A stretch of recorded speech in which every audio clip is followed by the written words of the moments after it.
বিশিষ্ট চিকিৎসাবিদ, রাজনীতিবিদ, অত্র এলাকার সন্তান জনাব আলহাজ ডাক্তার মোহাম্মদ আব্দুল বারী দামাত বারকাতুহুল আলিয়া, মাহফিলের প্রধান অতিথি বিশিষ্ট ইসলামী চিন্তাবিদ, শিক্ষাবিদ অধ্যাপক জনাব কামাল হোসেন, সদস্য সচিব বাগমারা উপজেলা বিএনপি, বিশেষ অতিথিবৃন্দ, অনেকগুলো মানুষের নাম দিয়েছেন আপনারা। আমরা দোয়া করছি সবার জন্য। ওয়ারাফা'না লাকা যিকরাক, আল্লাহ সবার মর্যাদা সম্মান দুনিয়া আখিরাতে যেন বাড়িয়ে দেন তার ঈমান এবং আমলের উপরে ভিত্তি করে। এই কথা বলা যাবে না ভাই, দাঁড়িয়ে থাকেন, বসে থাকেন, কথা বল। আর এখানে দাঁড়িয়ে থাকার কি আছে? পেছনে মানুষ দেখছেন না? এখান থেকে সব সরিয়ে দেন, সরিয়ে দেন, তাড়াতাড়ি সরিয়ে দেন।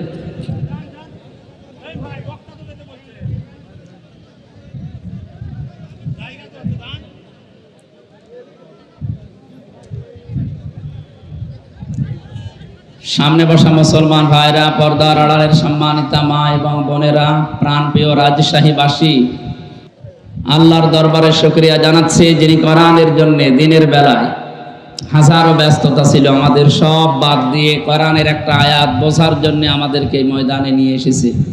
এটা একটা ক্লাস চলছে এখন। ক্লাসে যেভাবে স্যাররা ক্লাস নেন, আমরা একটা ক্লাস নেব কোরআনে কারিমের একটা আয়াতের উপরে। আল্লাহ যেন আমাদেরকে কাঙ্ক্ষিত মানের যেগুলো দরকার আমাদের প্র্যাকটিক্যাল লাইফে ওই কথাগুলো মেনে চলার এবং আমল করার তৌফিক নসিব করেন, আমিন। ইয়ারফাউল্লাহুল্লাযীনা আমানু মিনকুম ওয়াল্লাযীনা উতুল ইলমা দারাজাত।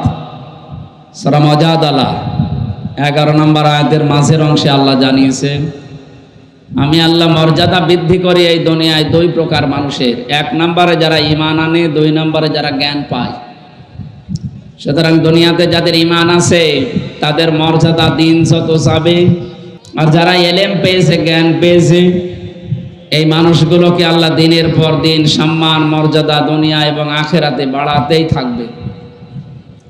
এখানে যারা পোস্টারে যাদের নাম দিয়েছেন অবশ্যই তাদের জ্ঞান আছে, নয়তো আপনি এখানে দিতেন না তাদের নাম। কিন্তু জ্ঞান অনুযায়ী যদি আমাদের কাজ না হয় তাহলে আল্লাহর দরবারে দুনিয়া আখিরাতে আমাদের মর্যাদা আল্লাহ বাড়াবেন না। বহু মানুষকে আমরা দেখেছি শিক্ষা তাদের সর্বোচ্চ আছে, কিন্তু এই শিক্ষার উপরে তাদের বাস্তবে আমল নেই, কাজ নেই। এই জন্য মানুষের অন্তর থেকে আমার আল্লাহ তাদের ভালোবাসা, মহব্বত এগুলো সব দূর করে দিয়েছেন। এই 15.5 বছরে এইটাই বেশি ছিল। জ্ঞানী মানুষ ছিল না দায়িত্বে, তা না, বহু জ্ঞানী মানুষ ছিল, কিন্তু তারা জ্ঞান পাপী। জ্ঞান অনুযায়ী যদি কেউ আমল না করে, কাজ না করে, ওর জ্ঞান কোনোদিন ওকে এই শিক্ষা দিতে পারে না যে একটা অবৈধ জিনিস আপনি বৈধ বলে চালিয়ে দেবেন। এই 15.5 বছরে দেশে যে নির্বাচন হয়নি এটা শয়তানও জানে। কথা বলো না কেন? অথচ যিনি পালিয়ে গেছেন উনি এখন বাইরের বিভিন্ন মোড়লদেরকে, আজকে আমেরিকায় ভোট হচ্ছে, আমি গোপন কথাটা আজকে না কালকে বলবো ইনশাল্লাহ, সারা বিশ্বের বিভিন্ন মোড়লকে এখন আহ্বান জানাচ্ছে, আমি নির্বাচিত সরকার ছিলাম, আমাকে উৎখাত করা হয়েছে। এত বড় মিথ্যা কথা আপনি বলতে পারলেন? একটা হাসি সাহেব মানুষ। এই 15.5 বছরে নির্বাচন হয়েছে, আপনি যদি কুকুরকেও জিজ্ঞাসা করেন ও ঘোড়ার মতো হাসবে। কি বলে?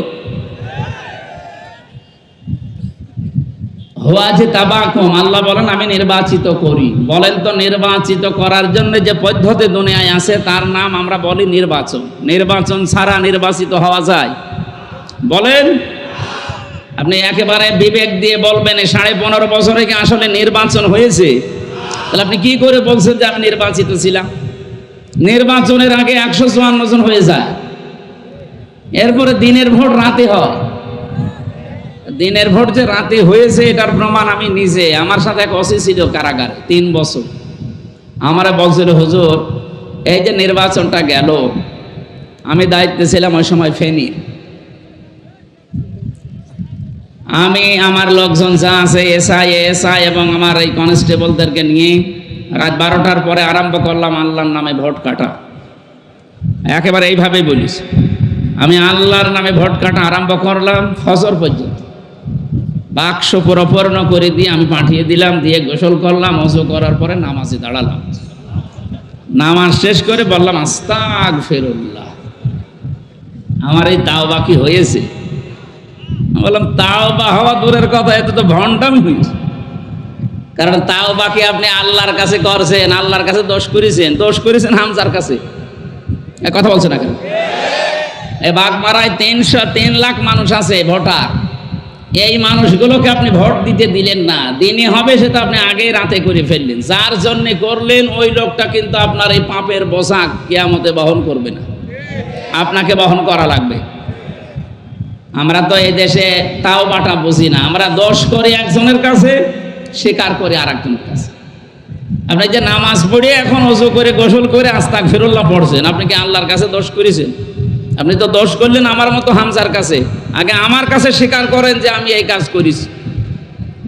আমি শুধু একা না, এই 15.5 বছর এরকম বহু মানুষ হামজার মতো মারা গেছে, আপনি তাদের কাছে ক্ষমা চাবেন কি করে?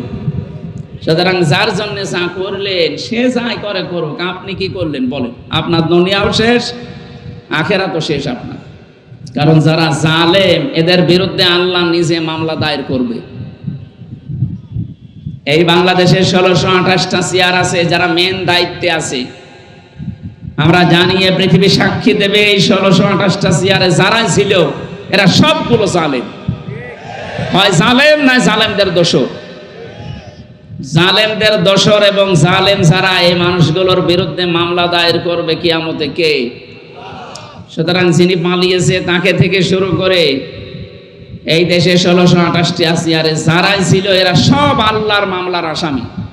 এরা কম বেশি জ্ঞানী ছিল না তা না, দুনিয়াবি বলেন এবং দ্বীনি বলেন, প্রত্যেকটি বিষয়ে তাদের কম বেশি তাদের জ্ঞান অবশ্যই ছিল, কিন্তু এই জ্ঞান অনুযায়ী তাদের কাজ হয়নি। কোনো জ্ঞান বলে না যে আপনি অন্যায় করেন, বলে, কিন্তু আপনি জ্ঞানটা কাজে লাগাতে পারলেন না। সুতরাং যারা জ্ঞান অনুযায়ী আমল করে না, কাজ করে না, তাদের প্রতি সৃষ্টি জগতের একটা ঘৃণা তৈরি হয়। আল্লাহ সেইটাই তৈরি করে দিয়েছে জালেমদের প্রতি। কারো সহানুভূতি দেখতে পাচ্ছি না আমি। এত মানুষ যে পালিয়ে গেল, অনেককে পিটিয়ে হত্যা করার পরে টাঙিয়ে রেখেছিল আমাদের ঝিনাইদহ কুষ্টিয়ায়। কিন্তু মানুষ দেখে তো একটু আফসোস করবে না, এটা ঠিক হয়নি না, সবাই বলছে আলহামদুলিল্লাহ। তারপরে কি করেছেন আপনি বলেন তো? আপনি জ্ঞান অনুযায়ী কাজ করেননি। সামনে যারা আসবে এরা যদি তাদের জ্ঞান অনুযায়ী কাজ না করে, তাদের প্রতি আল্লাহ সৃষ্টি জগতের ভেতর একটা ঘৃণা তৈরি করে দেবে। এক কথা বলছেন? গতকালকে থেকে হাসাও মাহমুদ সারা পৃথিবীকে খালি হাসিয়ে বেড়াইত। আন্দাজে এক কথা বলতো, মানুষ হাসত, ওর কথার কোনো আগামাতা নেই। তো ডক্টরেট করেছে কে, ওরে ডিগ্রি দিল আল্লাহ ভালো, শয়তান দিয়েছে মনে হয়। এই লোকটা এখন বিএনপির বিভিন্ন গুণগান করছে, যা আমরা সব এক হয়ে যাব, গণতন্ত্র পূর্ণ উদ্ধার করবো। আরে শয়তান, এই 15.5 বছর তুই কোথায় ছিলি? এ দেশটা ধ্বংস করার জন্য যে 5 জন মানুষের ভূমিকা, তার ভেতরে হাসা মাহমুদ একজন।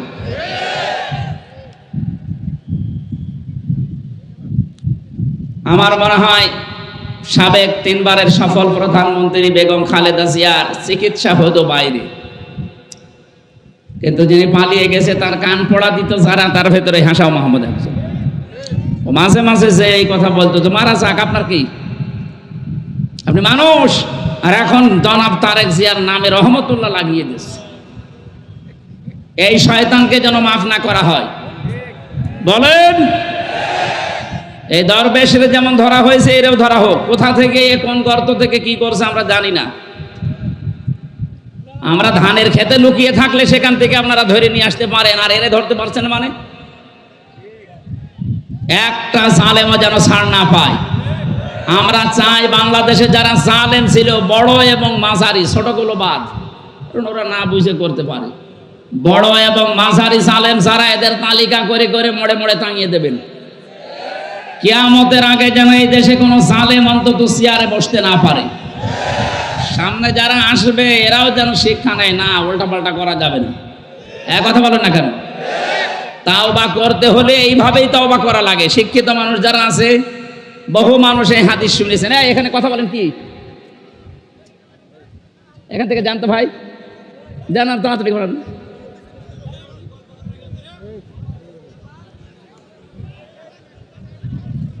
এখানে কেউ আসবেন না, এখানে যেন কেউ না আসে।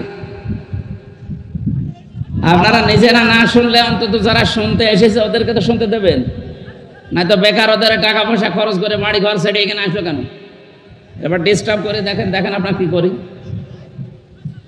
কথা বলবেন, এই ছেলে এদিকে দেখি থাকেন, দেখছেন না চেহারা কেমন সুন্দর লাগছে, কি গায়ে দিয়েছি, এরপরও যদি আপনি এদিক ওদিকে তাকা, জামাই লাগছে না, আর জামাই হওয়া সম্ভব না।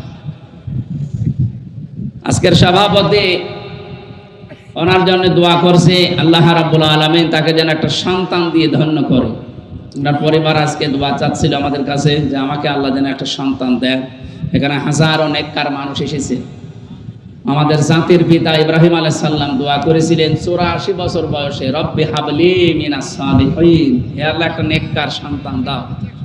আল্লাহ রাব্বুল আলামিন তাকে যেন একটা নেককার সন্তান দিয়ে তার স্ত্রীর কলটা পূর্ণ করেন, বলেন আমিন। আমরা কথা বলতে চাচ্ছিলাম যে এই যে ওসি সাহেবের যে তাওবা, এই তাওবাটা আসলে ভণ্ডামি প্রতারণা ছাড়া কিছু হয়নি। উনি তাওবা করছে আল্লাহর কাছে। অপরাধ করলেন আপনি আমাদের কাছে, আর আল্লাহর কাছে তাওবা করবেন মানে? এই 15.5 বছরে যারা জালেম ছিলেন, মানুষের উপরে অত্যাচার, জুলুম, নির্যাতন, আয়না ঘর বানিয়েছিলেন, গুম খুন, ইলিয়াস আলীকে আজও পাওয়া গেল না। আপনি কত বড় মানবতা বিরোধী অপরাধ এটা জানেন? ইলিয়াস আলীর সন্তান এই যে মেয়েটাকে কোলের ভেতরে নিয়ে বলছিল, ঠিক আছে আমি দেখতেছি তোমার বাবা কোথায় আছে, অথচ তাকে তখন মেরে ফেলেছে। আপনি এত বড় একটা নাটক করতে পারলেন? এই পৃথিবীতে যারা মিথ্যা কথা বলে তাদের উপরে আল্লাহ নিজে বলেন আমি লানত দান করি। সুতরাং উনি যে মিথ্যা কথা বলে বা বলেছে, এখনো বলে বেড়াচ্ছে যে আমি নির্বাচিত ছিলাম, এটা পুরো মিথ্যা কথা না? বলেন, এটা যদি নির্বাচিত হওয়ার দাবি করে তাহলে ওসি সাহেব কি মিথ্যা কথা বলছে? এরকম বহু ওসি এই কাজ করেছে বাংলাদেশে, কারণ পুরা প্রশাসনকে ব্যবহার করেই তারা টিকেছিল। ডক্টর মোহাম্মদ ইউনূস এটা বুঝতে পেরেছে, এই জন্য যেই কয়জন এই জালেমকে টিকিয়ে রাখার জন্য প্রশাসনে কাজ করেছিল সবগুলোকে পাছায় লাত্তি দিয়ে খেদিয়ে দিয়েছে। তার ভেতরে ডিআইজি হাবিব একজন, এই মনিরুল একজন, এখন যেটা ধরা পড়েছে আব্দুল্লাহ আল মামুন, আর একটা পালিয়ে গেছে এই বে নজির, ওর কোনো নজির নেই, ওরে মনে হয় পিটিয়ে মারা দরকার। এই শয়তান জালেম একা কিচ্ছু করতে পারতো না। হ্যাঁ, দাদা বাবুদের ইশারা আছে ঠিক আছে, কিন্তু এই মানুষগুলোর সাহায্যের কারণে সে এগিয়েছে। যে জালেম গুলো এভাবে পেছন দরজা দিয়ে শুধু নাড়াচাড়া দিয়েছে, তাদের একটাকেও যেন অন্তত এদেশে শান্তিতে থাকতে দেওয়া না হয়। এরা যেমন আমাদেরকে বিনা কারণে 3 বছর, 7 বছর, 8 বছর কাউকে মাটির নিচে, কাউকে ফাঁসির কন্ডেম সেলের ভেতরে রেখে দিয়েছে। আমরাও চাই এদেরকে অন্তত কিছু না হলেও অর্ধেক শাস্তি দেওয়া হোক। কারণ যে অপরাধ আপনি করবেন ওই অপরাধের শাস্তি যদি দুনিয়ায় না হয় আপনার মাফ হবে না। অনেকে মনে করে আমি আস্তাগফিরুল্লাহ পড়ছি মাফ হবে না, কিসের মাফ আপনার? নবীজির কাছে একজন মহিলা এসে বলেছে, হে রাসূল আমি জেনা করে ফেলেছি, যৌবনের তাড়নায় শয়তানের ধোঁকায় পড়ে আমি জেনা করেছি, আপনি আমাকে মুক্ত করেন এই পাপ থেকে। নবীজি বললেন ঠিক আছে, কথা কাউকে বলবা না, বাড়ি চলে যাও। মেয়েটি আবার সামনে গিয়ে বলে, হে রাসূল আপনি আমাকে তাওবা পড়ান, আমাকে মুক্ত করেন। নবীজি কি বলতে পারতেন না ঠিক আছে গোপনে আস্তাগফিরুল্লাহ পড়ে নাও? পারতেন না? বলেছিলেন না? ভালো করে শুনবেন, জন্মের পর থেকে হাদিস শুনছেন, এইভাবে শোনেননি। বিশ্বনবী তাকে জানালেন কাউকে বলবা না, যাও চলে যাও, বাড়ি যাও। ও আবার সামনে এসে বলে, হে রাসূল আমারে মুক্ত করেন। কিয়ামতে কঠিন ময়দানে এই বিচার ডবল করে হোক, এটা আমি চাই না, দুনিয়ায় যেন এটা সাফ হয়ে যায়। নবীজি বললেন তুমি জেনা করার কারণে গর্ভবতী হয়েছে? ও বলে হ্যাঁ। তাহলে বিচার এখন হবে না, আগে সন্তানটা খালাস হোক। সন্তান হবার পরে সঙ্গে সঙ্গে এসেছে, বলে হে রাসূল তাড়াতাড়ি করেন, আমার তো জীবনের গ্যারান্টি নেই, কখন মরে যাই। এই পাপ নিয়ে যদি আমি দুনিয়া থেকে বিদায় নেই, কিয়ামতে আল্লাহ এটা আবার বিচার আরম্ভ করবে ডবল করে। নবীজি বললেন না, এখনই না, একটা সন্তানের 2 বছর পর্যন্ত দুধ দেওয়ার অধিকার থাকে তার মায়ের। কয় বছর? না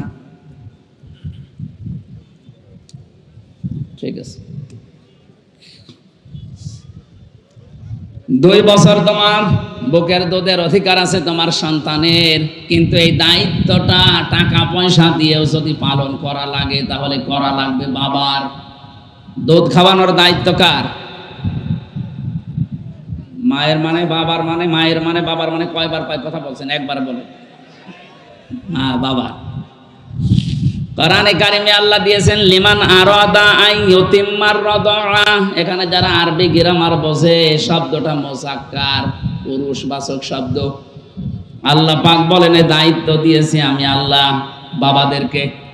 যেহেতু বাবাদের ওই সিস্টেম নেই, এই কারণে মারা ওই দায়িত্ব পালন করে। মা যদি বলে আমি করব না, তার গুনাহ হবে না।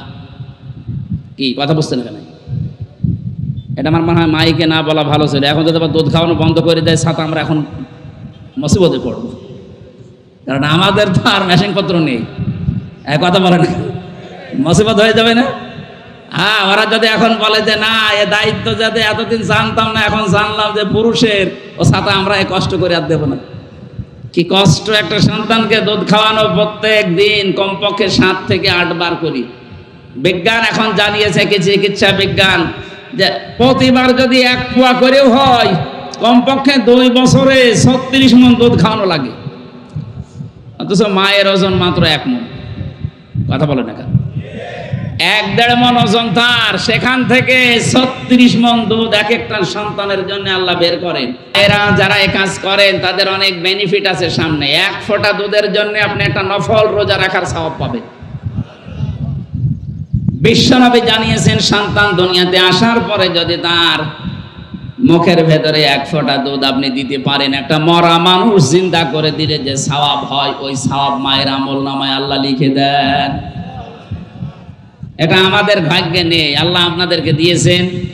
আপনি যদি পালন করতে না চান আপনার গুনাহ হবে না, কিন্তু দায়িত্ব আপনার। আপনি না চাইলে গুনাহ নেই। বাবা যদি বলে যে হ্যাঁ আমি তোমাকে 2 লাখ 5 লাখ টাকা দেবো, তাও দুধ খাওয়াও, আপনাকে তাও দেওয়ার অধিকার আমাদের আছে, কিন্তু সেই সমর্থন তো অনেক বাবার নেই। এই জন্য আপনারা দয়া করেন, আপনারা দয়া করিয়ে যান, মনে করবেন এই আয়াত জানতাম না। 2 বছর পরে মেয়েটা এসেছে, হে রাসূল তাড়াতাড়ি করেন আমারে মুক্ত করেন। বিশ্বনবী ছেলেটাকে এক সাহাবীর আন্ডারে দিয়ে দিলেন। সাহাবীদেরকে বললেন এই মহিলাকে মাটির ভেতরে গেড়ে দাও, দূর থেকে পাথর নিক্ষেপ করো। খুব ভালো করে খেয়াল করে মিলান, বাংলাদেশের সাথে হাদিসটা মিলবে। চারিদিক থেকে যখন পাথর আরম্ভ হয়েছে, হযরতে খালিদ ইবনে ওয়ালিদ বলেন আমি এমন জোরে একটা পাথর নিক্ষেপ করলাম, পাথরটা মেয়েটার নাকের উপরে লাগার পরে ফিনকি দিয়ে রক্ত আমার শরীরের ভেতরে লেগে গেছে। আমি বরদোয়া দিলাম, ভৎসনা দিলাম, সে এনা পাক মহিলার রক্ত আমার মতো মানুষের গায়ে লাগলো। বিশ্বনবী এটা শোনার পরে বললেন থামো, কথা বলবা না। আমি নবী, তুমি নবী না। আমি যা দেখি তুমি দেখতে পাও না, আমি যা জানি তুমি তা জানো না। আমি নিজে দেখতে পাচ্ছি এই মহিলার যে তাওবা, এর যে অনুশোচনা এবং এর যে কার্যকারিতা, অপরাধ মাফ করাতে যে পদ্ধতিটা বেছে নিয়েছে, আল্লাহ যে পদ্ধতি দিয়েছেন জেনার শাস্তি, ওইটাও দুনিয়ায় নিয়ে গেল। ওর এই তাওবাটা আল্লাহ এত বেশি পছন্দ করেছে, কোন জালেমও যদি এইভাবে তাওবা করে আল্লাহ তারেও মাফ করে দেবে। রাজশাহীবাসী খালি সুবহানাল্লাহ পড়ে শেষ করা যাবে না, এখান থেকে কিছু নেওয়া লাগবে। নবীজি কিন্তু তাকে বলতে পারতেন মহিলা গোপনে আস্তাগফিরুল্লাহ পড়ে নাও গা, যাও তোমার মাফ হয়ে যাবে। পারতেন না বলতে? বলেন না কেন? বলেননি। তিনি 3 বার ফেরত দিয়েছিলেন, কেউ যেন না জানে, তাহলে আল্লাহ তোরে মাফ করে দিত। মহিলা বারবার বলছে আমার মুক্ত করেন, আমি কিয়ামতে এই বিচার আমি আর দেখতে চাই না। আল্লাহর নবী তখন ঠিক যেভাবে বিচার ইসলামে আছে করে দিলেন। সুতরাং এই 15.5 বছরে যারা গমের সাথে, খুনের সাথে, যারা মানুষের চাঁদাবাজির সাথে, চুরির সাথে, মানুষকে বিনা কারণে মিথ্যা মামলা দিয়ে হয়রানি করার সাথে, ধরিয়ে দেওয়ার সাথে, বিনা কারণে মানুষকে জেল খাটানোর সাথে, ঘর বাড়ি থাকতে দিতেন না, আয়না ঘরের সাথে যারা জড়িত, তারা যদি এখন শুধু আস্তাগফিরুল্লাহ পড়ে হাসাও মাহমুদের মতো হবে না। ওর শাস্তি পাওয়া লাগবে আগে। যেই ধরনের অপরাধী তাকে ওই ধরনের শাস্তি। ইসলামী নিয়ম যেহেতু দেশে এখনো কায়েম হয়নি, সরকারি যে নিয়ম আছে দেশে, ওই নিয়মে তার শাস্তি দেন। কথা বলেন না কেন? 10 পয়সা পরিমাণে কেউ যদি সম্পদ চুরি করে, ও যদি অভাবে না করে স্বভাবে করে, তাহলে তার হাত কেটে দেওয়ার নিয়ম।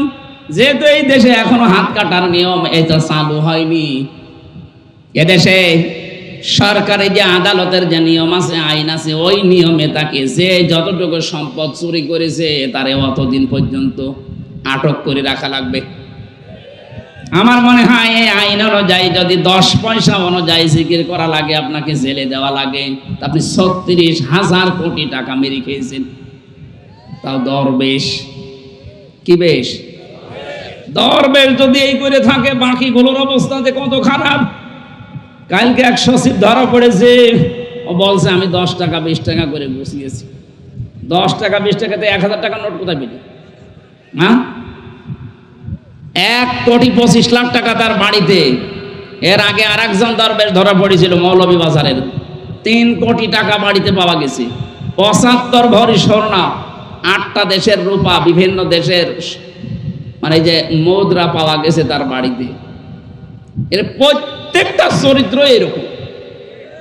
আর এরা এখন বলছে হুজুর আমাদের মাফ করে দেন, আস্তাগফিরুল্লাহ। আরে ভাই, আমি মাফ করলে হবে? আপনি কি আমার টাকা মেরে খেয়েছেন? আপনি এদেশের 18 কোটি মানুষের টাকা মেরে খেয়েছেন। আগে 18 কোটি মানুষের বাড়ি বাড়ি যেয়ে বলেন। এই জন্য জালেমরা যা করেছে, ওদের দুনিয়াও শেষ। কারণ অনেক মানুষ মারা গেছে 15.5 বছরে, তাদের কাছেও মাফ চাবে কি? এই কথা বলেন না কেন?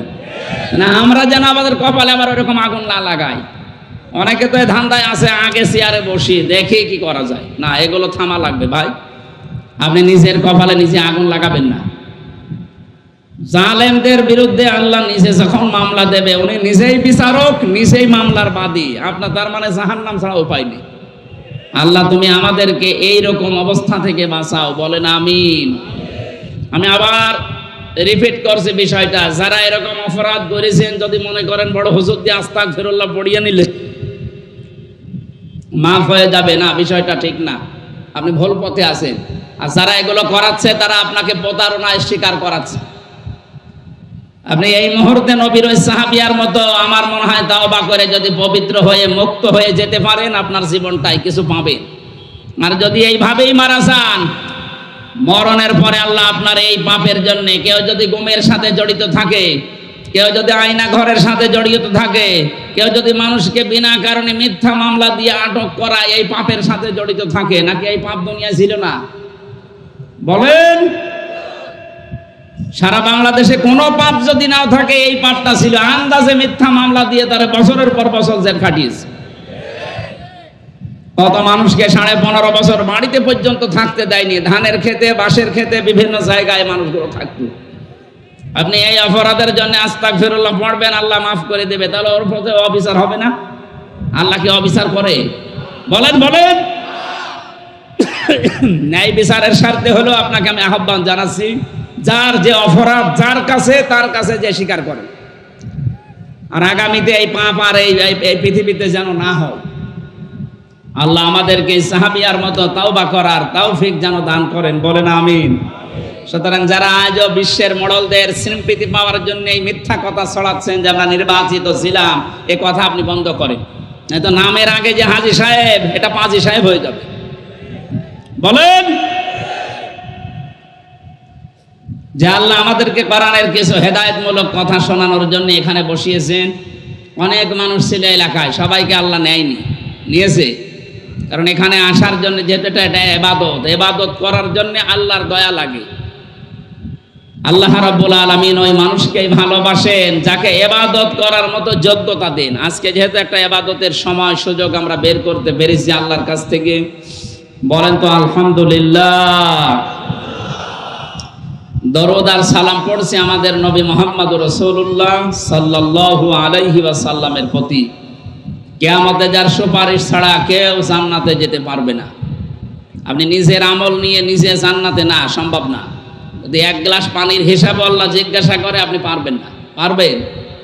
এজন্য সুপারিশ লাগবে। যিনি সুপারিশ করবেন তার উম্মত হওয়ার যোগ্যতা আমাদের অর্জন করা দরকার। কোরআনে কারীম জানিয়েছে, ইয়াউমাইযিল লা তানফাউশ শাফাআতু ইল্লা মান আযিনা লাহুর রহমানু ওয়া রাদিয়া লাহু কাওলা। সূরা তাহা 109 নম্বর আয়াতে আছে, ইয়াউমাইদিন সেই দিন লা তানফাউ নাফা ইয়ানফাউ মানে উপকার পাওয়া। এটা মোজারে, বর্তমান, ভবিষ্যৎ, প্রেজেন্ট, ফিউচার, দুইটা কাল দিয়ে আল্লাহ জানিয়েছেন। এখন যারা মারা যাচ্ছে ওদের জন্য যদি দুনিয়ায় কেউ আল্লাহর কাছে দোয়া করে, সুপারিশ করে, প্রার্থনা করে বলে আল্লাহ মাফ করো, মাফ করছে না, ভবিষ্যতে কিয়ামত পর্যন্ত নবীর সুপারিশও কবুল হবে না।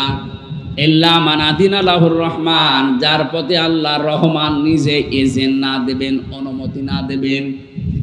আয়াত থেকে শিক্ষা পেয়েছি আমরা দুইটা। আমার জন্য নবী কিয়ামতে যদি শুকরিয়া আদায় করে, আমার জন্য যদি সুপারিশ করে, প্রথম নাম্বারে আমার প্র্যাকটিক্যাল লাইফ যেটা, জীবন যেটা, এই বিশাল জীবনের উপরে আল্লাহর রাজি থাকা লাগবে।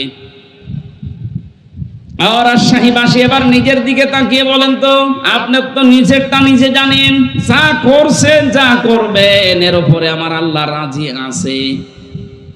আপনার বিশ্বাস হয় যে আল্লাহ রাজি হয়ে গেছে? না। এখনই আমাদের মন ডেকে বলছে না যে হ্যাঁ আমি যা করছি আল্লাহ রাজি আছে, না, এটা সম্ভব না। আমাদের মনে জীবনও সায় দেবে না। নবী পর্যন্ত মাঝে মাঝে বলতেন আল্লাহর দয়া ছাড়া, রহমত ছাড়া কেউ জান্নাতে যাবে না। সাহাবীরা বলতেন হুজুর আপনি বিশ্ব নবী বলেন না, আমিও পাবো না। বলেন তো যারা আগে পেছনের সব অপরাধ আল্লাহ মাফ করে দিয়েছে, তার যদি হয় মনের অবস্থায়, তা আমাদের কত অবস্থা থাকা দরকার। সেই টেনশন টেনডেন্সি আমাদের ভেতরে এখনো উদয় হয় না। কিয়ামতের জন্য সুপারিশ পাওয়ার জন্য প্রথম যোগ্যতা অর্জন করতে হবে এখন থেকেই। বাকি যতদিন বেঁচে আছি এমন জীবন তৈরি করব যে জীবনের উপর আমার আল্লাহ রাজি আছে। কথা বোঝা গেছে? রাদিয়াল্লাহু কাওলা, দ্বিতীয় নাম্বার তো আরো কঠিন। আল্লাহ পাক বলেন যার কথা শুনতে আমি আল্লাহ রাজি থাকবো, তার মানে আপনার প্র্যাকটিক্যাল লাইফে এমন কোনো কথা বলা যাবে না যে কথার উপরে আল্লাহ নারাজ হয়ে যায়। মিথ্যা কথা বললে আল্লাহ রাজি হয় না নারাজ হয়? আরো জোরে। তাহলে দুনিয়াতে যতদিন বেঁচে আছি যাই করি, দুনিয়া একদিকে হয়ে গেল, আমি মিথ্যা বলবো না। এটা শুধু সামিয়ানার নিচে বলুন। সত্যি সত্যি যদি এটা আমরা মেনে নিতে পারি যে জীবন চলে যাক, আমি মিথ্যা বলবো না, আপনি একটা অনির্বচন সুখ পাবেন। এই যে বাচ্চারা, পাখি এবং মুরগির যে বাচ্চাগুলো আমরা দেখতে পাই মায়ের ডানার নিচে যখন থাকে, ডানাগুলো এত সফট, এত কোমল, এত নরম, পরের সাথে যখন পর মিলে যায়, ওর নিচে বাচ্চারা যাবার পরে দেখবেন একটা কিচির মিচির আওয়াজ দেয়। বাংলা এটাকে অনির্বচন সুখ বলে। এটা পৃথিবীতে কিনতে পাওয়া যাবে না। মায়ের আঁচলের নিচে এই সুখটা আছে। আল্লাহ পাক বলেন মানুষ যখন আমার নিষিদ্ধ কর্ম ছেড়ে দেয়, ওর সামর্থ্য থাকে তারপরও নিষিদ্ধ জিনিস ছেড়ে দেয়, ওকে আল্লাহ একটা আবেশ, একটা আলাদা আনন্দ ওর মনের ভেতরে তৈরি করে দেয়, যেটা টাকা দিয়ে সম্ভব না। ওটা আজ আমরা অনেকেই পাই না। হ্যাঁ পাই তারা, যে মানুষগুলো নিষিদ্ধ কাজ ছেড়ে দিতে পারে। যেহেতু নিষিদ্ধ কাজের ভেতরে মিথ্যা একটা, আর এইটার জন্য আজ যত বড় বড় অপরাধ সংগঠিত হয় বা হচ্ছে, আজকে থেকে সিদ্ধান্ত নেওয়া লাগবে জীবনে যা হয়ে যায় যাক, মিথ্যা কথা বলবো না। রাজি আছেন কারা বলেন তো? এই আন্দাজে হাত তোলা যাবে না, কিন্তু সামনে এরকম বহু পরিবেশ আসবে, মিথ্যা বলা লাগবে। হ্যাঁ আলহামদুলিল্লাহ, এলাকার মানুষ ভালো আছে। সুতরাং রাসূলের সুপারিশ পাওয়ার জন্য যে দুইটা যোগ্যতার কথা কোরআন দিয়ে জানালাম, এমন জীবন তৈরি করা লাগবে যার উপরে আল্লাহ রাজি, এমন কথা বলা লাগবে যে কথা শুনতে আল্লাহর ভালো লাগে। আল্লাহ আমাকে সহ যারা এসেছি এই আয়াতটা মেনে চলার তৌফিক দেন। সূরা তাহা 116 নম্বর আয়াত, যে কোনো তাফসীর ভালো করে মিলাবেন, দেখবেন আপনার জীবন আরো পরিচ্ছন্ন হবে ইনশাআল্লাহ। আজকে আমরা তেলাওয়াত করলাম সূরা আলে ইমরানের 14 নম্বর আয়াত। গুরুত্বপূর্ণ একটা বিষয় আল্লাহ আমাদেরকে নাড়া দিয়েছেন। যেহেতু আমরা মত্ত আছি এই দুনিয়ার জীবন নিয়ে, তাদেরকে আল্লাহ শোনাচ্ছেন। জবান ছেড়ে কোরআনের এই আয়াত আয়ত্ত করার জন্য এবং আমল করার জন্য পড়বেন। আউযু বিল্লাহি মিনাশ শাইতানির রাজিম। বিসমিল্লাহির রহমানির রহিম। যুয়্যিনা লিন-নাসি হুব্বুশ শাহাওয়াতি মিনান নিসাই ওয়াল বানিন। এই দুইটা শব্দ থাক, একেবারে নিস্তব্ধ হয়ে শুনবে। যত চেষ্টা করবেন বোঝার জন্য কোরআনের আয়াত, তত তাড়াতাড়ি আপনাকে আল্লাহ হেদায়েত দেবে। আল্লাহ পাক বলেন, যুয়্যিনা লিন-নাস, আমি মানুষের কাছে সুশোভিত করে দিয়েছি, আকর্ষণীয় করে দিয়েছি, আমি পাগল পারা বানিয়ে দিয়েছি মানুষের জন্য এই দুনিয়াতে 7টা জিনিসকে। কয়টা? আরো জোরে বলেন। 1 নম্বরেই যুয়্যিনা লিন-নাসি হুব্বুশ শাহাওয়াতি, মানুষের কাছে ভালোবাসা, মায়া, মহব্বত এবং সুশোভিত, আকর্ষণীয় এগুলো তৈরি করে দিয়েছি। 1 নম্বরে মিনান নিসা, মেয়েদেরকে, মেয়ে লোকের প্রতি আল্লাহ পাক মানুষের জন্য, পুরুষ মানুষের জন্য একটা আলাদা আকর্ষণ, মায়া, মহব্বত এগুলো তৈরি করে দিয়েছেন। কে বলছেন বলেন তো? এটা দেওয়ার পরে বলছেন এটা একটা পরীক্ষা। আমার প্রশ্ন হচ্ছে, পরীক্ষা এটা তো পরীক্ষা যখন শুরু হবে ওই সময় প্রশ্নপত্র দেবে, অথচ পরীক্ষা এখনো শুরু হবে মরণের পরে। আগে আল্লাহ আমাদেরকে প্রশ্নপত্র ফাঁস করে দিয়েছেন। ফাঁস করা প্রশ্ন পাওয়ার পরে পরীক্ষা দিয়ে যদি আমি ফেল করি, তা আমার মতো ছাত্র আর দুনিয়ায় আছে? আমি কয় নাম্বার? 83 নাম্বার। এক ছেলে এসে ডাকছিল, কাঁদছে, হেডমাস্টারের কাছে বলছে, স্যার এই যে আমার ব্যাগ আমার কাঁধের উপরে, আমার হাতে পেন্সিল আছে, আমি যে পজিশনে দাঁড়িয়ে আছি আপনি দেখতে পাচ্ছেন, হয় ছুটি দেন নাই আমি গেলাম। হেড স্যার চিন্তা করছে যে কায়দায় আছে, ছুটি দিলেও পালাবে, না দিলেও দৌড়ে যাবে। এই তোরে ছুটি দেবো, দাঁড়া, তোর রোল নাম্বার কত? 82। 82 মানে ক্লাসে ছেলে মেয়ে কয়টা? 82টা।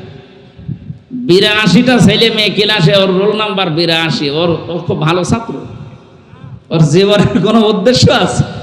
ওর শুধু বাবা মার ভয়ে আসে আর এই টাঙ্কি মেরে চলে যায়। আমাদের অবস্থা যেন এরকম না হয়ে যায়। প্রশ্নপত্র হাতে পাওয়ার পরও যদি আপনি ফেল করেন, আমার মনে হয় আপনি শুধু ফেল না, যেখানে ছিলেন ওখান থেকে আপনাকে আরো নিচে নামানো হবে। আমার কথার অর্থ বোঝেননি ভাই? একটা ছেলে রেজাল্ট বেরিয়েছে ক্লাসে, বাবার কাছে এসে বলছে, আব্বা রেজাল্ট বেরিয়েছে। রেজাল্ট বেরিয়েছে, কাঁদিস কেন? কথা বলছে না। কাঁদিস কেন? কথা বলছে না। যে থাপ্পড় দিয়েছে বলছে, আব্বা কাঁদি এই কারণে, ফেল করেছিলাম না, ফেল করলে তো ওই ক্লাসে থাকতে পারতাম, ছিলাম 5-এ, নামিয়ে দিয়েছে 3। আমার এখন 5-এ উঠতে 2 বছর লাগবে। তা আমরা প্রশ্নপত্র কিন্তু পেয়ে গেলাম সেই কিয়ামতে এটা হবে, অথচ এখনই পেয়ে গেছি। এরপরেও যদি আমরা দুনিয়ায় ফেল করে বসি, তা আমার মতো এরকম অগা, এরকম দুর্বল ছাত্র আর দুনিয়ায় নেই। 1 নম্বরে আল্লাহ আমাদের কাছে আকর্ষণীয়, সুশোভিত করে দিয়েছে, মায়া, মহব্বত, ভালোবাসা তৈরি করে দিয়েছে মেয়েদের। এখান থেকে সবচাইতে বড় পরীক্ষা এটা সামনে আমাদের প্রত্যেকের জন্য। নবীজি ইন্তেকালের আগে জানিয়েছেন, এই পৃথিবীতে আমি 2টা জিনিস আমার উম্মতের জন্য ভয়ঙ্কর রেখে গেলাম পরীক্ষার বস্তু। 1 নম্বরে মেয়ে লোক, 2 নম্বরে জমি জায়গা। আপনি আজ আদালতের দিকে তাকান, আমি তো 3টা বছর জেলে থেকে দেখেছি, অধিকাংশ মামলাগুলো হয় মেয়ে লোক নিয়ে, না জমি জায়গা নিয়ে। কথা বলছে না কেন? যেহেতু এটা প্রথম পরীক্ষা আমাদের জীবনে। আল্লাহ রাব্বুল আলামিন নিজে জানিয়েছেন, লিন-নাসি হুব্বুশ শাহাওয়াতি মিনান নিসা। এই যে লাম শব্দটা এখানে আছে, এটা মরা মানুষের জন্য না, জীবিত মানুষদের জন্য লাম ব্যবহার করা হয়। জীবিত যত পুরুষ মানুষ দুনিয়ায় আছে এদের জন্য আমি আকর্ষণীয়, সুশোভিত করে দিয়েছি, ভালোবাসা, মহব্বত, ঝুঁকে পড়ার বস্তু হিসাবে তৈরি করে দিয়েছি আমি আল্লাহ। 1 নম্বরে মেয়েদেরকে। এটা শুধু আজকে এখন থেকে না, যেদিন তৈরি হয় হযরতে আদম আলাইহিস সালাম, ওই দিন থেকে এটা চলে আসতেছে। হযরতে আদম বিশাল জান্নাতে ছিলেন, অথচ তার এত নিয়ামতের ভেতরেও শান্তি লাগে না। তার মনের অবস্থা আল্লাহ বুঝতে পারলেন, ঘুম দিয়ে দিলেন চোখে। তিনি ঘুমিয়ে আছেন, বাম পাজরের হাড় একটা বের করে আল্লাহ সুন্দর একটা মেয়ে লোককে বানিয়ে তার বাম পাজরে রেখে দিলেন। এ পৃথিবীতে যে 4 জন মহিলার জীবনী পড়ে আমি সব চাইতে সুন্দরী পেয়েছি, তার ভেতরে হযরতে হাওয়া 1 নাম্বার। এত সুন্দর করে আল্লাহ দুনিয়ায় কোনো মহিলাকে বানাননি। 2 নম্বরে নাম পেয়েছি হযরতে ইব্রাহিম নবীর প্রথম স্ত্রী হযরতে সারা।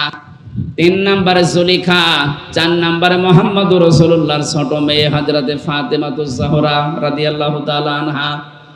এত সুন্দর করে আল্লাহ দুনিয়ায় কোনো মেয়ে লোককে বানাননি, কিয়ামত পর্যন্ত আর বানাবেন বলে আমরা পাইনি। 1 নম্বরে যার নাম বললাম তিনি আমাদের আদি মাতা হযরতে হাওয়া। হযরতে আদম ঘুম থেকে ওঠার পরে দেখলেন, একদিকে তাকালেন, 2 নম্বরে ধরতে গেলেন। আল্লাহ বলেন তাকানো যাবে না, ধরাও যাবে না। হযরতে আদম ডাক দিয়ে বলে রব্বুল আলামিন তাকানো যাবে, ধরাও যাবে, কি করলে সেই বুদ্ধি দেন। আমাদের এই পৃথিবীতে যারা যুবক আমরা আছি, আমরা জানি আপনি ফরজ গোসলের কয়টা ফরজ জিজ্ঞাসা করবেন, ওর পেটে বোম মারলেও বলতে পারবে না। অথচ বিয়ে করা যে ফরজ ও জানে না। গোসলের ফরজ কয়টা জানে না, বিয়ে করা ফরজ এটা জানে। মেয়েদের প্রতি আকর্ষণ এটা আল্লাহ তৈরি করে দিয়েছেন। বিশ্ব নবী নিজে জানিয়েছেন আর দুনিয়া কুল্লুহা মাতাউন ওয়া খায়রু মাতাঈদ দুনিয়া ইমরাতুস সালিহা। পৃথিবীর সব কিছু সম্পদ, আমি নবী মুহাম্মদ রাসূলুল্লাহর কাছে উত্তম সম্পদ হচ্ছে আল্লাহওয়ালা মেয়ে মানুষ। আল্লাহওয়ালা মেয়ে মানুষ কোনটা? যেটা 5 ওয়াক্ত নামাজ পড়ে, রোজা রাখে আর কালো বোরকা পরে থাকে নাকি? না না। সম্মানিত মা বোন যারা এসেছেন একটু স্থির হয়ে শোনেন, আপনাদেরকে বলছি নবীজির ভাষায় আল্লাহওয়ালা মেয়ে মানুষ ওইটা যেই মেয়ে লোক তার স্বামী তার দিকে তাকালে সে স্বামীকে আনন্দ দেয়, খুশি করে, যেভাবেই হোক, হয় কথাবার্তার আচার ব্যবহার, দরকার হয় কাঁতুকুকু দেবে। মুরব্বী মানুষের তো এসব দরকার নেই। 2 নম্বরে নবীজি জানিয়েছেন স্বামী যেটা পছন্দ করে ওটা যদি জায়েজ হয়, অবশ্যই নেককার স্ত্রী যারা তারা ওটা পছন্দ করবে। দুঃখের বিষয়, মনে বড় বড় দুঃখ নিয়ে বলছে, হাজারো মানুষের মোবাইল পাওয়ার কারণে 100 জনের 95 জন মহিলা এই দেশে চায় না স্বামী যেটা পছন্দ করে ওইটা। আমি নিজে স্বামী, আমি সহ যত স্বামী এখানে বসে আছে, মা বোন যারা এসেছেন বিভিন্ন জায়গায় আমাদেরকে ভিডিওর মাধ্যমে দেখতে পাচ্ছেন, এখানে যত স্বামী আছে আমি তো কোরআন সামনে নিয়ে বলছি, প্রতিটি স্বামী এইটা চায় যে বিয়ের পরে আমার মা বাবা যেন আমার সাথে থাকে।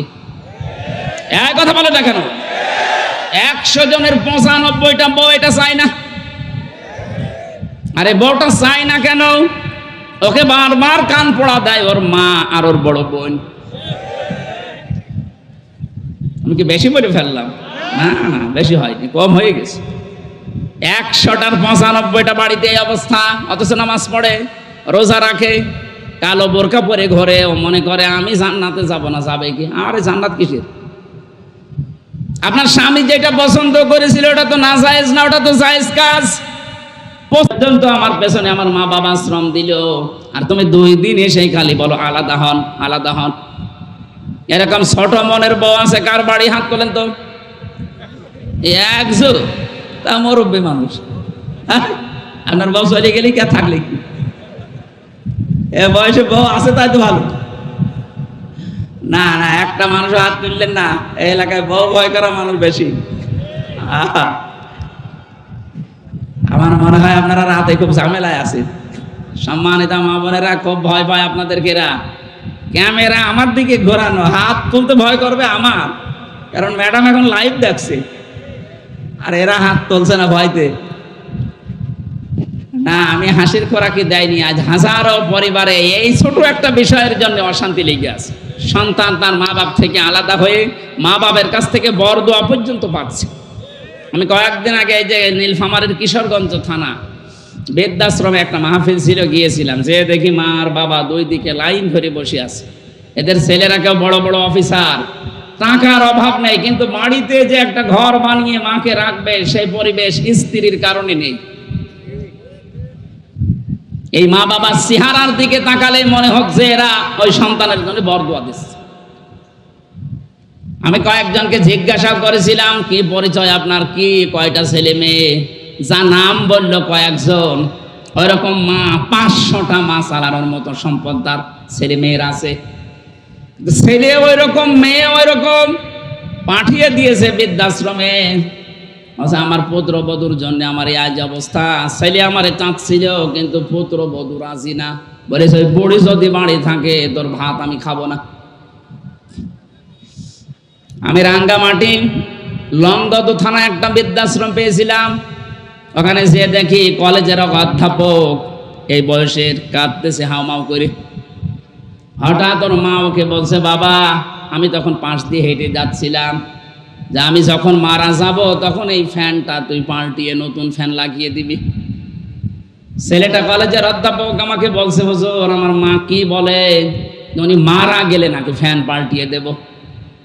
মা বলছে, বাবা আমি কেন বলে জানি, সেই 2 মাস আমি এখানে আছি, কর্তৃপক্ষকে বলেছিলাম এরা আমার ফ্যানটা পাল্টিয়ে দেয় না, কারণ তুই টাকা পয়সা তো দিয়ে যাসনি ওইভাবে।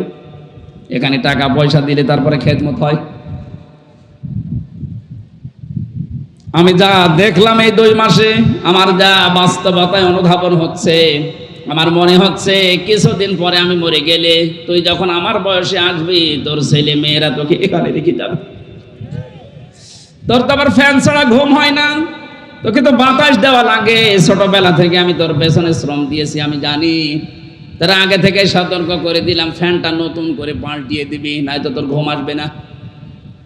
ওই অবস্থায় দেখলাম ওর হাতের ওপরে ওর মা মারা গেল।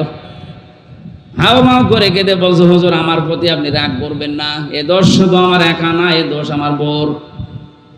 2 মাস আগে আমার সাথে গন্ডগোল করে বলেছে, বুড়ি বাড়ি থাকলে আমি বাড়ি থাকবো না। আমার ছেলে মেয়ে আছে 2টা, তাদের মুখের দিকে তাকে আমি তালাকও দিতে পারি না। শেষ পর্যন্ত বাধ্য হয়ে, আমার বাবা মারা গেছে সেই ছোটবেলায়, রেখে গেলাম এই বৃদ্ধাশ্রমে। আজকে আমার মাটা মারা গেল, আমার নাম ধরে ডাকার মতো দুনিয়ায় আর কেউ নেই। ও রাজশাহীবাসী, রাঙ্গামাটির লংগদু থানার ওই কলেজের অধ্যাপক শুধু না, এখানে অনেক মানুষ আমরা ঠিক ওই রকমই বসে আছি।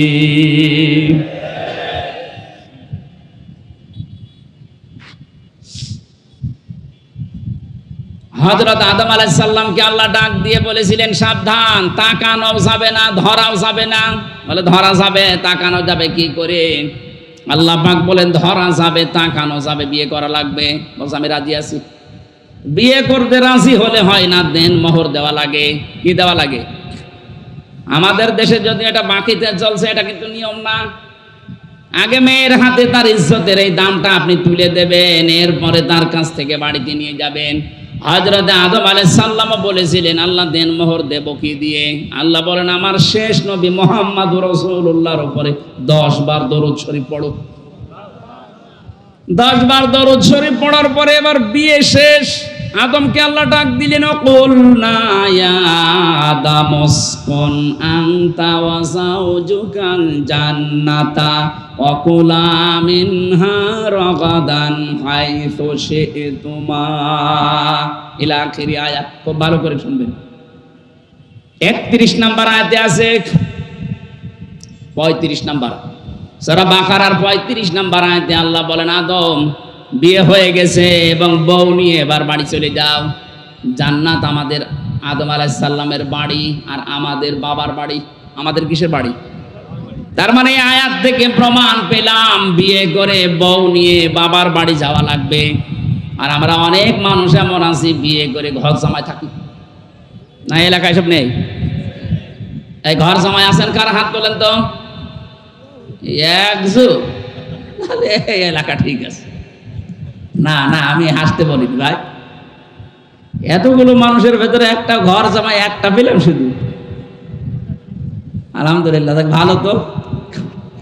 এগুলো কুষ্টিয়ায় বেশি। বিয়ে করার পরে বউ নিয়ে ঘর জামাই থাকা লাগবে না বাড়ি নিয়ে যাওয়া লাগবে? বলেন। বউ নিয়ে বাড়ি যে কি করবেন? প্রথমে আল্লাহ দিয়েছেন ওয়াকুলা। জান্নাতে যাবার পরে কি করবা? নিজে সেই মানের খাবার খাবা নিজের বাড়িতে, যেই মানের পোশাক পরবা, ওই মানের খাবার, ওই মানের পোশাক বউকে দিবা। আল্লাহ কিন্তু একবারে ওয়াকুলা দিবসন দিয়েছেন, আংতা ওয়াকুলা দেয়নি। আল্লাহ যদি মাঝখানে আংতা দিত যে তুমি আগে মরণের খাওয়া খাও, এরপরে বউকে যা পারো দেও, না, একবারে দিবসন দিয়ে নারীর অধিকার আল্লাহ প্রতিষ্ঠা করে দিয়েছেন। যতটুকু স্বামী খাবে যেই মানের খাবার, ওই মানের খাবার স্ত্রীকে খাওয়ানো লাগবে। এর চাইতে অধিকার আপনাকে দুনিয়ায় কোন ধর্ম দিয়েছে? আপনার অধিকারই আপনি জানেন না। এজন্য নারী পক্ষ, নারী স্বাধীনতা আন্দোলন, নারী বিপ্লব পরিষদের কথা শুনে লাপাচ্ছেন। আরে ওরা আপনাকে ভোগ করতে চায়। কথা বলে না কেন? আজ অনেকে জুজুর ভয় দেখাচ্ছে মেয়েদেরকে। ইসলাম যদি দেশে কায়েম হয়ে যায়, ইসলাম যদি রাষ্ট্র ক্ষমতায় চলে যায়, তোমাদেরকে বাক্সবন্দি করে ফেলবে।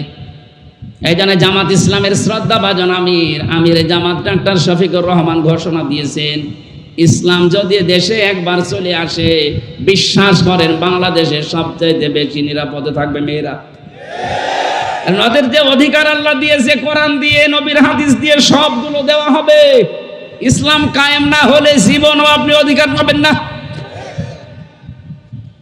আপনি কন্যা হিসাবে আজ কোনো অধিকারে নেই, বধূ হিসাবে কোনো অধিকারে নেই, মা বাবা হিসাবে তো নেই। ইসলাম না আসলে কোলার বাস্তবতা আপনি দেখতে পাবেন না। আজ আমরা অনেকেই বাইরে ভালো ভালো খাবারে অভ্যস্ত, হোটেলে মরণের খাওয়া খেয়ে আসে, বাড়িতে যে কি আছে, কি খাচ্ছে না খাচ্ছে, কি মানের খাবার, ওদিকে খেয়াল নেই। মানে ও দুনিয়ার মানুষ, ও মহিলাও না খেয়ে মারা যাক না, আপনি জান্নাত পাওয়া কঠিন হয়ে যাবে। এটা দুনিয়ার বিষয় না, এটা কোরআনের নির্দেশ। অকুলা বউ নিয়ে বাড়িতে যাওয়ার পরে যেই মানের খাবার খাবা, ওই মানের খাবার ওকেও খাওয়ানো লাগবে। এতটুকু আল্লাহ শেষ করেননি, রাগাদান হাইসু শিতমা, বউকে শুধু ঘরের ভেতরে চার দেওয়ালে আটক করে রাখলে হবে না, মাঝে মাঝে তাকে যেখানে ইচ্ছা নিয়ে যাও, যা ইচ্ছা খাও। ওই যে জান্নাতের ভেতরে আল্লাহ এটা এমনি দেয়নি। দুনিয়ার ময়দানে যে মানুষগুলো আসবে, এরা যেন তাদের স্ত্রীকে নিয়ে মাঝে মাঝে বেড়াতে যায়, এটা স্ত্রীর অধিকার। এখানে কত মানুষ আছে সারা জীবন কাটিয়ে দিল, কোনোদিন স্ত্রীকে নিয়ে একটু যে মেলায় যাবে না। এখন তো আর মেলা নেই। মেলা আছে, মেলা নাম আছে শুধু মেলার। শিশু মেলা নাম দিয়েছে, শিশু নেই, তাহলে শিশুর খালারা আর মামারা। ওই রকম মেলায় যাওয়া যাবে না। আল্লাহ কিন্তু এখানে বেঁধে দিয়েছেন নিয়মটা, ওয়ালা তাকরাবা হাদিহিস সাজারা, এই গাছের কাছে যাবা না। কোন গাছ? আমরা মনে করি গন্ধম গাছ। আরে ভাই, শুধু গন্ধম গাছে যদি উদ্দেশ্য হবে, তে কোরআনে আল্লাহ দুনিয়ায় পাঠিয়ে দিল কেন? এই দুনিয়ায় গন্ধম গাছ আছে নেই? আয়াতের তাফসীর করা লাগবে স্থান কাল পাত্র ভেদে, বাস্তবতার সাথে মিলিয়ে। এখন যেহেতু দুনিয়াতে গন্ধম গাছ নেই, কিন্তু আল্লাহর নিষিদ্ধ গাছ আছে। কথা বলেন না কেন? আল্লাহর নিষিদ্ধ গাছ কি? খেজুর গাছ, তাল গাছ, কি আতা গাছ, গাঁজা গাছ। না না, কে বলছে গাঁজা নিষিদ্ধ? গাঁজা খেলে অনেক রোগ সারবে। বাংলাদেশে একটা মাত্র জেলা আছে যেখানে আমার জন্ম। সারা পৃথিবীতে একটা জায়গা আমি পাচ্ছি যেখানে পুলিশ পাহারা দিয়ে গাঁজা খাওয়া, লালনের মাজারে।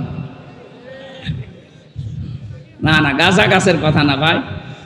এখানে তাকরাবা হাদিহিস সাজারা, এই গাছের কাছে যাবা না, এটা নিষিদ্ধ গাছ বলে আল্লাহ বর্ডার দিয়েছেন। দুনিয়ায় বহু বর্ডার আছে আল্লাহর, এই বর্ডার গুলো যেন আপনি ক্রস না করেন। তাহলে বউ নিয়ে এমন কোন অনুষ্ঠানে যাওয়া যাবে না, এমন কোন বিয়ে অনুষ্ঠানে, মার্কেটে, বাজারে, মেলায় যাওয়া যাবে না যেখানে গেলে আপনারও পর্দা থাকে না, আপনার বউরও পর্দা থাকে না। এরকম অনুষ্ঠান নেই। সুতরাং এরকম বিয়ে অনুষ্ঠানে আপনি যেতে পারবেন না। হ্যাঁ, আপনার বোন রাগ করুক, আপনার মা বাবা রাগ করুক, অসুবিধা নেই, কিন্তু আল্লাহকে রাগ করানো যাবে? আল্লাহ এই জন্য নিষেধ করলেন, বউ নিয়ে ঘোরাঘুরি করো, বিভিন্ন জায়গায় যাও, কিন্তু এমন জায়গায় যাবা না যেখানে গেলে পর্দা থাকে না। এমন বিয়ে অনুষ্ঠানে যাওয়ার সময় পর্দা করে। হে পৃথিবীর মানুষেরা, যত সুন্দরী হোক, যত সুন্দরী হোক, যত আনন্দের সন্তান হোক, যত মায়া মহব্বতের সন্তান হোক, এগুলো সব কিন্তু দুনিয়ার সাথে সম্পৃক্ত। দুনিয়া শেষ, তোমার সাথে ওর সম্পর্ক কাট হয়ে যাবে। এজন্য ওদের পেছনে পড়ি আমি আল্লাহর আখিরাত ভুলে যেও না। আল্লাহু ইনদাহু হুসনুল মাআব, আমার কাছে উত্তম জিনিস আমি রেখে দিয়েছি। কুল আউনাব্বিউকুম বিখাইরিম মিন যালিকুম, নবী আপনি ওদেরকে বলেন এই যে জিনিসের নাম বলছি, স্ত্রী, সন্তান, সোনা, রূপা, গবাদি পশু, প্রশিক্ষিত অর্শ, দুনিয়ার ময়দানে তোমাদের জন্য এই যে শস্য ক্ষেত, যত কিছু তোমাদের ভালো লাগে, এগুলোর চাইতে ভালো একটা জিনিস আল্লাহর কাছে আছে, এগুলোর সংবাদ কি আমি তোমাদের দেব। লিল্লাযীনা তাকাও ইনদা রাব্বিহিম জান্নাতিন তাজরি মিন তাহতিহাল আনহার, দুনিয়ায় যারা তাকওয়া অবলম্বন করবে, আল্লাহকে না দেখে ভয় করে জীবন চালাতে পারবে, তাদের রবের কাছে তাদের এমন একটা বাগান আছে যে বাগানের তলদেশ দিয়ে নদী আর নহর প্রবাহমান। আল্লাহ এরকম একটা বাগান আমাদের জন্য বানিয়েছেন, যদি আমরা এই পরীক্ষায় পাশ করতে পারি আল্লাহ আমাদের কপালে লিখে দেন, বলেন আমিন। খালিদিনা ফিহা, চিরদিন সেখানে থাকতে পারবেন। ওয়া আজওয়াজুম মুতাহহারা ওয়া রিদওয়ানুম মিনাল্লাহ, সেখানে পবিত্র স্ত্রী আপনার সঙ্গী আল্লাহ বানিয়ে দেবেন, যদি দুনিয়ার এই স্ত্রীর পরীক্ষায় পাশ করতে পারেন। শুধু মুতাহহারা না, রিদওয়ানুম মিনাল্লাহ, আল্লাহ জীবনের মতো চিরদিনের মতো আল্লাহ রাজি হয়ে যাবে আমাদের উপরে। আল্লাহু বাসীরুম বিল ইবাদ, আল্লাহ পাক বলেন আমার বান্দাদের প্রতি কিন্তু খুব তীক্ষ্ণ দৃষ্টি আমি দিয়ে রেখেছি। সুতরাং আমাদের পালানোর কোনো পথ নেই, এই পরীক্ষায় পাশ করার মাধ্যমে আল্লাহর কাছে মনোনীত যে বাগান জান্নাত পাওয়া যাবে। আমি সহ যারা এসেছি, আল্লাহ এই পরীক্ষায় সর্বোত্তম নাম্বার নিয়ে পাশ করার তৌফিক দান করো, বলেন আমিন। আল্লাহুম্মা আমিন। লা ইলাহা ইল্লা আনতা সুবহানাকা ইন্নী কুনতু মিনাল, মা ওই দুইটারে ধরে পিটানো দরকার। শাশুড়ি পেটানো তো জায়েজ নেই, এজন্য কিছু বলতে পারছি না। হ্যাঁ, বহু শাশুড়ির কারণে আজ ঘর ভেঙে যাচ্ছে, কথা বলছে না কেন? ওদের মন এত ছোট। মাঝে মাঝে মানুষের কাছে গল্প করে, আমার যে মেয়ে বিয়ে দিয়েছি, আমার এই জামাইটা একেবারে আল্লাহর ভালো মানুষ, সব সময় আমার মেয়ের কথায় ওঠে আর বসে। আর এই যে আমার এই ছেলেটা একটা জানোয়ার হারামজাদা, খালি ওর বোর কথা শুনে। ও ওর বোর কথা শুনলে ও আল্লাহর ওলি, আর এইটা ওর বোর কথা শুনলে হারামজাদা। ইয়ার কি মারা যায় কেমন? এরকম মা দেশে নেই? এরকম বুড়ি মা যাদের আছে, এই মা না, এগুলো ডাইনি। অনেকে মনে করছে মা বাবার বিরুদ্ধে। আরে ভাই, মা বাবা তাই কি আজ আল্লাহর উপরে চলে গেছে নাকি? আল্লাহ নিজে নির্দেশ দিচ্ছেন। সম্মানিত মা বোনেরা, এজন্য শ্বশুর আর শাশুড়ি যারা আছেন, আপনার অত্যাচারের কারণে যদি কোনো পুত্রবধূ দুনিয়ায় কষ্ট পায়, আপনি হাজী সাহেব হন, নামাজ পড়েন, তাহাজ্জুদ পড়েন, সবগুলো মাঠে মারা যাবে, কবুল হবে না। আমরা যেহেতু প্রথম শব্দই মিনান নিসা পেয়েছি, মেয়ে লোক, এটার প্রতি আকর্ষণ আল্লাহ তৈরি করে দিয়েছেন। আমরা এখান থেকে যেন দুনিয়ার দিকে ঝুঁকে আমাদের আখিরাতটা নষ্ট করে না ফেলি। আজ আমাদের মোবাইলে, বিশেষ করে মোবাইল, কম্পিউটার, টেলিভিশন, এগুলোর দ্বারা মেয়ে লোকের যে সমস্ত অবান্তর জিনিসপত্র চলছে, এইগুলোর দ্বারা হাজারো নামাজি, এমনকি আল্লাহওয়ালা মানুষও আমরা ধ্বংস হয়ে যাচ্ছি। কথা বলেন না কেন? আমি একটা ফতোয়া বলছি, শোনেন। যেইটা আপনার সামনে দেখলে, নিজে নিজে দেখলে আনন্দ লাগে, আর অন্য কেউ দেখে ফেললে আপনার লজ্জা লাগে, ওই রকম জিনিস মোবাইলে রাখা হারাম। এরকম কিছু মোবাইলে যদি থাকে, এই মুহূর্তে ডিলিট করবেন। যেটা নিজে নিজে দেখলে আনন্দ পান, অন্য কেউ দেখে ফেললে আপনার লজ্জা লাগে, এরকম কিছু যদি থাকে, সে নাটক হোক, সিনেমা হোক, অলঙ্ক নাচ হোক, এখনই ডিলিট করা লাগবে। ওরকম কোনো ছবি হোক, এক্ষণে ডিলিট করেন। তারপরে আমি একজনের মোবাইল চাইবো, দেন ডিলিট করেন, তাড়াতাড়ি করো। এলাকায় মনে হয় এগুলো এখনো আসেনি।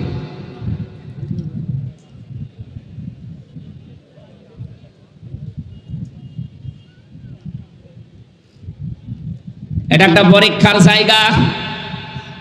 পৃথিবীতে কেউ হয়তো দেখে না, কিন্তু একজন এমন আছে, তিনি আমার সব খবর, চোখের পলক পর্যন্ত তিনি টের পান। কথা বলেন ঠিক কিনা?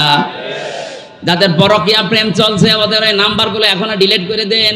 যদি মুখস্থ করে রাখেন নাম্বার, 10 দিন আপনি কল দেবেন না, দেখবেন নাম্বার ভুলে গেছেন, নাকি মনের খাতায় লিখে রেখেছেন।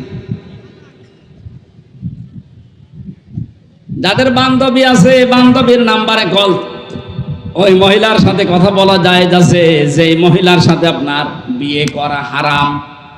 ওই মহিলার সাথে ওই আনন্দ সারে একেবারে মোলায়েম কণ্ঠ দিয়ে কথা বলা জায়েজ নেই, যার সাথে বিয়ে জায়েজ আছে। 14 জন মহিলার নাম পেয়েছি, এই মহিলাগুলোর সাথে আপনি দেখা করতে পারেন, কথা বলতে পারেন। তার ভেতরে মা, কি বললাম বলেন বলেন, দুধ মা, ফুফু, খালা, নিজের মেয়ে, ভাইয়ের মেয়ে, বোনের মেয়ে, নিজের পুত্রবধূ, এরকম 14 জন মানুষের নাম সূরা নিসার ভেতরে এসেছে। আপনি যদি এদের সাথে মোবাইলে কথা বলতে চান, সামনাসামনি বলতে চান, কথা বলতে পারবেন। কিন্তু মুখমণ্ডল, হাতের কবজি আর পায়ের পাতা খোলা রাখা, বাকি শরীর ঢেকে রাখা লাগবে। 14 জনের বাইরে যদি কারো সাথে কেউ কথা বলতে চায়, কোনো মহিলা, আল্লাহ পাক কোরআনে নির্দেশ দিয়েছেন, ইয়া নিসা আন-নাবিয়্যি লাস্তুন্না কা আহাদিম মিনান নিসাই ইন ইত্তাকাইতুন্না ফালা তাখদা'না বিল কওলি ফায়াতমা আল্লাযী ফি কলবিহি মারাদু ওয়া কুলনা কাওলাম মা'রুফা। হে পৃথিবীর মেয়েরা, এটা নবীর স্ত্রীদেরকে আল্লাহ উদ্দেশ্য করে জানিয়েছেন। ও বাংলার মুসলমানেরা, নবীর স্ত্রীরা তো আমাদের কাছে মায়ের সমতুল্য। কথা বলেন না কেন? মায়ের সাথে কোনো খারাপ ধারণা কেউ করে? তারপর আল্লাহ মায়ের কথা নিলেন, হে মেয়েরা, নবীর স্ত্রী যারা, তোমরা যদি কারোর সাথে কথা বলো, মোবাইল তো সময় ছিল না, ওই জায়গায় হেসাবের নাম আছে, পর্দার আড়াল থেকেও যদি কেউ কথা বলতে চায়, কথা বলবা সঠিক, মিথ্যা কথা বলা যাবে না। মোবাইলে বলেন, ফ্যাক্সে বলেন, সামনাসামনি বলেন, পর্দার আড়ালে বলেন, মিথ্যা কথা বলা জায়েজ নেই। সত্য কথাই বলবেন, কিন্তু ভাষা করবেন রুক্ষ সূক্ষ্ম, রাগ ঝাল দিয়ে কথা বলবেন। ওর মনের ভেতরে যদি কোনো দুর্বিসন্ধি গুড় থাকে, ওটা শয়তান যদি তৈরিও করে, আপনার কথা শুনে বলবে, আল্লাহ, এ মেয়ে লোক না আজরাইল। আর যদি নায়িকার মতো আপনি শুরু করেন মোলায়েম কণ্ঠ দিয়ে, ওর অন্তরের ভেতরে শয়তান বিষ তৈরি করবে, মুনাফিকে তৈরি করবে। শেষ পর্যন্ত আস্তে আস্তে দেখা যাচ্ছে জেনার দিকেও চলে যেতে পারে। কথা বলেন ঠিক কিনা? আল্লাহ আমাদের এই পারিবারিক জীবনে এই গোনাটা অনেকের হয়ে যাচ্ছে, আমাদেরকে যেন আল্লাহ বাঁচান। বলেন আমিন। মেয়েরা কথা বলবে কোন আওয়াজ দিয়ে, কোন কণ্ঠস্বর দিয়ে, আল্লাহ তাও কোরআনে দিয়ে দিয়েছেন। মেয়ে লোকের ব্যাপারে সতর্ক করছি বারবার এই কারণে, কারণ 100 জনের আমার যতটুকু ধারণা দেখতে পাচ্ছি, পারিবারিক জীবনে দেখেছি, জেলখানায় 100 জনের 60 জন শুধু এই স্বামী স্ত্রীর গন্ডগোলের কারণে জেল খাটতেছে। এই জন্য আমরা সতর্ক থাকি এ বিষয়। ওরা যেহেতু বাঁকা হাড়ের তৈরি, একেবারে সোজা করতে গেলে ছাতা ভেঙে যাবে। এই জন্য যেভাবে চলতে চাই ওইভাবেই ওদের কাছ থেকে কাজ হাসিল করা লাগবে। আর ওদের ব্যাপারে খুব সতর্ক। আপনি ওদের আনন্দের জন্য, মনোরঞ্জনের জন্য, ওদের সুখে রাখার জন্য যদি বাম হাতের ইনকাম করেন, আপনার এই পাপের টাকা ওরা ভোগ করার জন্য 2 পায়ে খাড়া আছে, কিন্তু এই পাপ বহন করার জন্য কেউ রাজি না। কথা বলেন না কেন? সুতরাং সিন্ডিকেট করে যারা মালের দাম বাড়িয়ে দিচ্ছেন, এই সিন্ডিকেট যারা করে তারা আল্লাহর কাছে জালেম। এই জুলমের কারণে যে গোনা, এই গোনার জন্য আপনার স্ত্রীকে বলেন, তোমার কারণে, তোমাকে সুখে রাখার জন্য, আনন্দে থাকার জন্য আমি একটু সিন্ডিকেট করি, এর জন্য যে পাপ হয়, গোনা হয়, তুমি তো ভোগ করতে রাজি আছো। বলবে না, তোমার এই টাকা ভোগ করতে আমি রাজি আছি, কিন্তু পাপ ভোগ করার জন্য আমি রাজি না। সুতরাং এদের বিষয়ে যেহেতু সতর্ক বারবার আল্লাহ আমাদেরকে কোরআনে করেছেন। সূরা তাকাবুনের ভেতরে এদের নাম দিয়ে আল্লাহ সতর্ক করেছেন। সূরা মুনাফিকের ভেতরে আল্লাহ এদের নাম দিয়ে সতর্ক করেছেন, সাবধান, আল্লাহর জিকির যেন তোমার স্ত্রীর কারণে ভুলে যেও না। আল্লাহর জিকির মানে আল্লাহর আইন। আমি সহ যারা আছে এরকম পাগলামি করছি, ওদের জন্য বাবা শাহজালাল সব হালাল বলে আমি উপায় করে যাচ্ছি। আমার এই অবৈধ সম্পদ, অবৈধ টাকা পয়সা ওরা ভোগ করার জন্য